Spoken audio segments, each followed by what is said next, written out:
Tenant asking landlord, me, to be more professional. I am a small-time landlord, with just 4 tenants. Earlier this year, I had 2 sisters that didn't respond to my requests to add over gal's husband to the lease, though he was living with them. Not a big deal. But did I mention the pit bull they also brought home, without permission? I do allow pets, and had previously approved their other dog.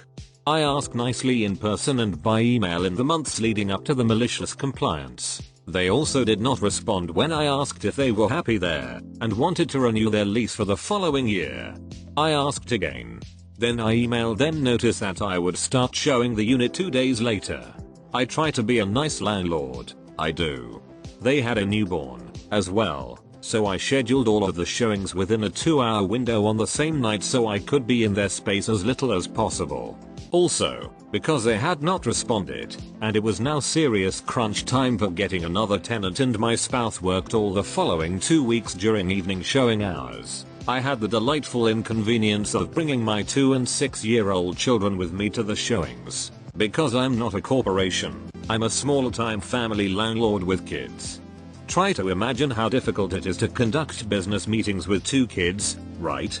Then imagine staggering showings every 15 minutes, with prospective tenants who are also bringing their own kids. Just to further clutter your imagination, this is an 800 square foot 2-bedroom apartment with a cozy entryway. So I arrive with my 2 kids, to find that my tenants are still at home, along with the husband, the newborn and the other sister's boyfriend.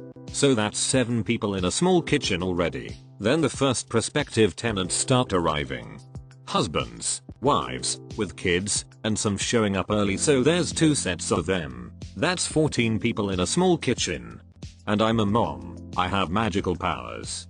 So I'm holding my toddler, my daughter is safely under the dining table coloring, and I'm chatting with the prospective tenants and directing traffic while my actual tenants prepare to depart. If you didn't know this already, it's common practice in the US to leave the premises during real estate or apartment showings.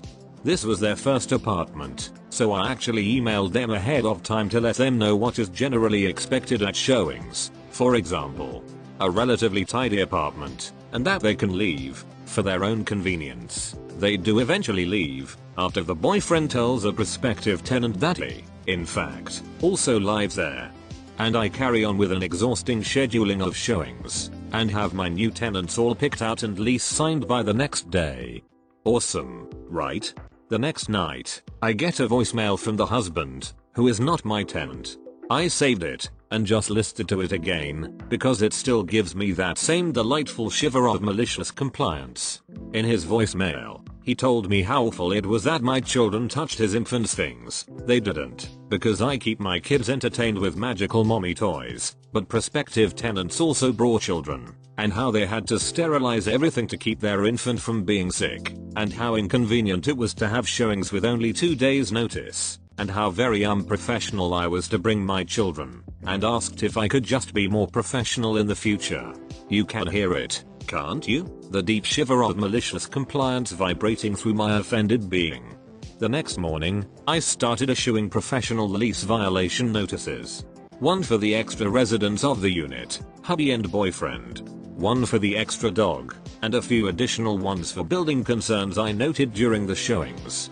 They ignored the violation notice, which I sent by certified mail and, thoughtfully, also by email. I decided to be even more professional 30 days later, and issue a 5-day notice to vacate.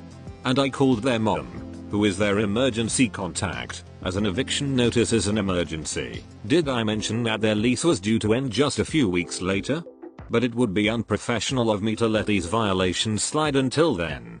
3 days later, they'd magically sent me all the information I'd requested, removed the other dog, licensed the first dog, gotten the required pet insurance.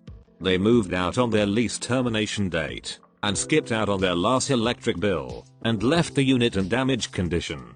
Despite my professional security deposit disposition statement and request for payment, they ignored those notices, until I stated I would proceed to small claims court by X date for the total due beyond their security deposit. On X date, they replied stating they didn't think it was fair that they should have to cover damages to the unit, or pay any more money toward their utility bill. Yep. 2 months later, though we were in the lobby of the courthouse, sitting across from each other on uncomfortable waiting room benches.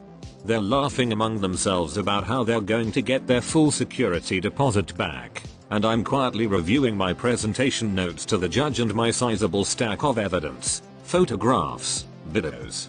This was my first time in court, but I wasn't laughing, I was preparing. 1 hour later, we're back in the lobby and their mom is trying to write me a check for the full amount of the judgment. She doesn't have a pen. Her kids don't have a pen. I, however, have a pen. I cheerfully offer my pen. She writes the check and hands it to me, and wait, I hold out my hand again. Got my pen back too. I was so proud of myself for not saying any of the sassy things in my head in that moment. You know why? Because I was being professional, as I'd been from the moment he left that voicemail. As a last note, I do acknowledge that it would have been better if I hadn't brought my children. However, if you have kids, you'll understand that sometimes, they simply have to go where you go.